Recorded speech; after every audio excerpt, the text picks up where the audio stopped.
পাটিসাপটা পিঠা তৈরি করতে আর কোনো রকম সমস্যা হবে না। এই রেসিপি দেখার পর যে কেউ খুব সহজে বানিয়ে ফেলতে পারবেন এই রকম তুলোর মতো নরম তুলতুলে পাটিসাপটা পিঠে। অল্প কিছু উপকরণে এবং ইনস্ট্যান্ট পুর তৈরি করে আজকে রাজকীয় স্বাদের পাটিসাপটা তৈরি করে দেখাবো। নমস্কার বন্ধুরা, আমি সাথী আমার কিচেনের আবারও এক নতুন পিঠে রেসিপিতে আপনাদের সকলকে স্বাগত জানাই। আজকে রেসিপিতে বানিয়ে দেখাবো রাজকীয় স্বাদের পিঠের রাজা পাটিসাপটা পিঠে। পুর তৈরির ঝামেলা ছাড়া কিভাবে কম সময়ে তৈরি করে ফেলতে পারবেন এই রকম তুলোর মতো পাটিসাপটা পিঠে, এবং এই টিপস জেনে পিঠেগুলো বানালে একটি পিঠেও দেখবেন প্যানে আটকাবে না। তাহলে আসুন দেখে নিন আজকের সহজ রেসিপি। এখানে প্রথমে নিয়ে নিচ্ছি ফ্রেশ নারকেল কোড়া। নারকেল কোড়ার মধ্যে মিশিয়ে নেব নলেন গুড়। নারকেল কোড়া এবং নলেন গুড় এই দুটো হচ্ছে প্রধান উপকরণ। নারকেল কোড়া ও গুড় একসঙ্গে মিশিয়ে নিলেই পুর একেবারে রেডি।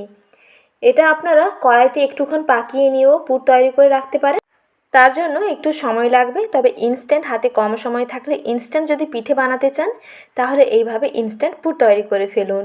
নারকেল কোড়া এবং নলেন গুড় একসঙ্গে মিশিয়ে নিলেই রেডি হয়ে যাবে নারকেলের পুর। এই স্টাফিংটা দিয়ে আপনারা পাটিসাপটা পিঠে তৈরি করে দেখুন, পিঠের টেস্ট দেখবেন দুর্দান্ত হবে। নলেন গুড়ের সঙ্গে নারকেলটাকে ভালো করে মিশিয়ে নিয়েছি। আর এদিকে দেখুন নিয়েছি সুজি।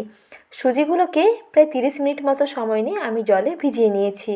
প্রথমে সুজিগুলোকে জল দিয়ে ধুয়ে 2-3 বার জলটাকে ফেলে দিয়ে তারপরে পরিষ্কার জল দিয়ে এইরকম ভিজিয়ে রাখতে হবে প্রায় 30 মিনিট। তাহলে দেখবেন সুজিগুলো নরম হয়ে যাবে। তারপরে একটা ব্লেন্ডারে নিয়ে ব্লেন্ড করে নিয়েছি।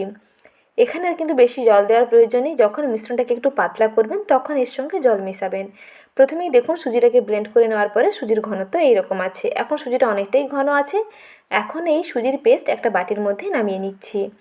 এখানে কিছু উপকরণ মিশিয়ে নেব। আর কি কি মেশাচ্ছি তার জন্য কিন্তু ভিডিওটি পুরোটা দেখতে হবে, কোথাও স্কিপ করবেন না। এখন এর সঙ্গে মিশিয়ে নিচ্ছি ময়দা। এই মেজারিং কাপের মাপ করে হাফ কাপ নিয়েছিলাম সুজি, আর সেই কাপের মাপ করে 1/3 কাপ নিলাম ময়দা। আর দিচ্ছি স্বাদ মতো লবণ। একটি চা চামচের হাফ চামচের একটু বেশি থাকবে লবণ দিতে হবে। তারপরে ব্লেন্ডারটা ধুয়ে জল দিয়ে দিলাম, বেশ খানিকটা জল দিলাম। মিশ্রণটাকে একটু পাতলা করে নেব। যেহেতু এখানে ময়দা এবং সুজি একসঙ্গে মিশিয়ে নিয়েছি তাই মিশ্রণটা কিন্তু আগে থেকে আরও ঘন হয়ে যাবে। তার জন্য এই মিশ্রণটাকে একটু পাতলা করে নিতে হবে। সেই জন্য এখানে একটু জল অ্যাড করলাম। ব্লেন্ডার ধুয়ে জল দিয়ে দিলেই হয়ে যাবে। এখানে মেজারিং কাপের হাফ কাপ মতো জল দিলাম। এখন সব কিছু উপকরণকে ভালো করে বেশ ফেটিয়ে নেব। আমি সবশেষে দেখিয়ে দিচ্ছি ব্যাটারের ঘনত্ব কেমন হবে। যদি ব্যাটার একটু পাতলা লাগে তাহলে কিন্তু অবশ্যই এখানে একটু ময়দা অ্যাড করতে পারেন। আবার বেশি ঘনও করবেন না, বেশি ঘন হলে কিন্তু অল্প একটু জল মেশাবেন। সমস্ত দিকটা খেয়াল রেখে এই রকম ঘনত্বের একটা ব্যাটার রেডি করে নিয়েছি। একেবারে পাতলাও নয় আবার একেবারে ঘনও নয়, মিডিয়াম ঘনত্বের একটা ব্যাটার রেডি করে নিয়েছি। এখন পিঠেগুলোকে তৈরি করে নিচ্ছি। পিঠে তৈরি করে নেওয়ার জন্য একটি তাওয়া ওভেনের মধ্যে বসিয়ে দিয়েছি। গ্যাসের আঁচটা একেবারে মাঝারিতে আছে। অল্প কিছুটা তেল ওপর থেকে এরকম ব্রাশ করে নিচ্ছি। গ্যাসের আঁচটা একেবারে কমিয়ে দিয়েছি। গ্যাসের আঁচ কমিয়ে 1 হাতা ব্যাটার দিয়ে এইভাবে সঙ্গে সঙ্গে স্প্রেড করে দেবেন। একটা রুটির মতন শেপ দিয়ে নিতে হবে। তারপরে গ্যাসের আঁচটা একটু বাড়িয়ে দেবেন। ওপরটা যখন দেখবেন এইরকম একটু শুকনো হতে শুরু করেছে তখন সেই তৈরি করে নেওয়া ইনস্ট্যান্ট পুর এখানে ভরে দিন। এইভাবে একটু রোলের মতন করে নিয়ে এইভাবে দেখুন একটু দিয়ে চেপে চেপে পুরো রুটির গায়ে বসিয়ে দিতে হবে। এইভাবে রোল করে দিয়ে আর এক সাইড বসিয়ে দিতে হবে। তারপরে সাইডগুলোকে প্রথমে একটু ছাড়িয়ে নেবেন। প্রায় 1 মিনিটের মধ্যেই দেখবেন পিঠে একেবারে রেডি। প্রথমে 30 থেকে 40 সেকেন্ড অপেক্ষা করবেন। যখন দেখবেন উপরটা শুকনো হয়ে আসছে এক সাইডে এরকম পুরটাকে দিয়ে তারপরে ভাঁজ করে ফেলুন। তৈরি হয়ে যাবে তুলোর মতো নরম তুলতুলে পাটিসাপটা পিঠে। আর আজকের রেসিপিতে আমি 2 ধরনের পাটিসাপটা পিঠে দেখিয়ে দেব। একটি হবে মসৃণ গায়ের আর একটি হবে জালিদার। এইভাবে দেখুন মসৃণ গায়েরও পাটিসাপটা তৈরি করতে পারেন। অনেকেই মসৃণ গায়ের পাটিসাপটা পছন্দ করে, আবার অনেকেই জালিদার। তাই একই ব্যাটার দিয়ে একই সময়ে আপনি 2 ধরনের পাটিসাপটা তৈরি করতে পারবেন শুধু একটি মাত্র টিপস জেনে। যদি গ্যাসের আঁচটা একেবারে কমিয়ে রাখেন আর সেই পর্যায়ে যদি তাওয়াতে ব্যাটারটা দেন তাহলে দেখবেন পিঠের গায়ে একেবারে মসৃণ হচ্ছে।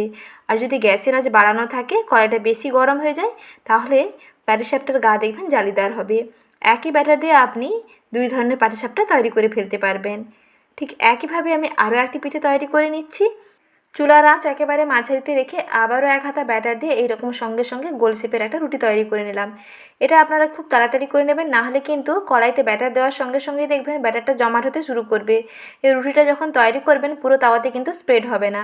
তার জন্য গ্যাসের আঁচটা একেবারে কমিয়ে রাখবেন। একেবারে লো ফ্লেমে 1 হাতা ব্যাটার দিয়ে এইভাবে সঙ্গে সঙ্গে গোল শেপে রুটির মতন তৈরি করে নেবেন।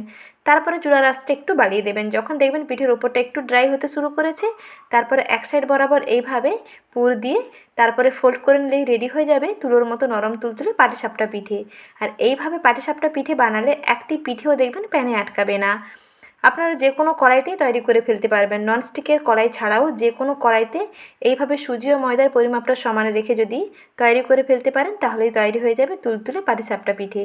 শীতকাল মানেই কিন্তু পিঠে পুলির সময়, আর শীতকাল থাকতে থাকতে এইরকম পাটিসাপটা পিঠে একবার না খেলে কিন্তু ভীষণ আফসোস করতে হবে। তাই আর দেরি না করে খুব তাড়াতাড়ি চটজলদি বানিয়ে ফেলুন এইরকম সুজির লোভনীয় তুলতুলে পাটিসাপটা পিঠে। পিঠে হবে একেবারে পারফেক্ট। শুধু এই টিপসগুলো একটু মাথায় রেখে পিঠেটা তৈরি করে দেখুন। প্রতিটি পিঠে হবে তুলোর মতো নরম তুলতুলে আর ভীষণ টেস্টি। একটি খেলে আর একটি খেতে চাইবেন। আর এই পিঠে কাউকে খাওয়ালে কিন্তু বারবার রিকোয়েস্ট আসতেই থাকবে। তাহলে আর দেরি না করে ঝটপট তৈরি করে ফেলুন। এতক্ষণ সময় দিয়ে রেসিপি দেখার জন্য জানাই অসংখ্য ধন্যবাদ। সবাই ভালো থাকবেন, সুস্থ থাকবেন। আবারও শীঘ্রই হাজির হচ্ছি নতুন রেসিপি নিয়ে। পরবর্তী রেসিপি দেখার আমন্ত্রণ থাকলো। ধন্যবাদ।